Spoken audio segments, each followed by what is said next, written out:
So Toby, you've been working at RSPB Aylesbeare for the past 25 years.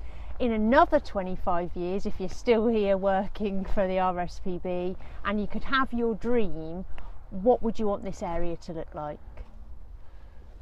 So I think it needs to be bigger and better and more joined up, really, Morwenna. We're making steps along that pathway anyway. We're working a lot more in partnership with the different organisations, whether that's Clinton Devon Estates or the Wildlife Trust or local landowners, to looking at getting that connectivity between the sites. Here in East Devon, we're not in as unfortunate a place as elsewhere in the UK. We've only lost 64% of our lowland heathland here in East Devon, whereas nationally that's up in the mid-high 80s.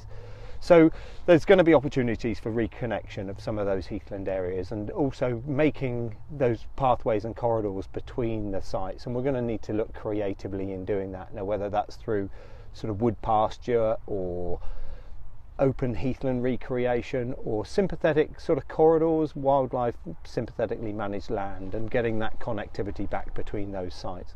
So we're not going to be able to do that on our own. We're going to need to do that in partnership with a lot of other people. So that's the next stage really of the challenge, is to try to get those linkages made, but also to bring in some of the wider landscape areas such as Firebeacon Hill off to the east and Mutters Moor, which we're working with the estate, and further south on the wider pebble beds. It's just bringing that back into more of a sympathetic conservation management over the whole sites, really. So that's the vision, getting it sort of more linked up and providing that connectivity.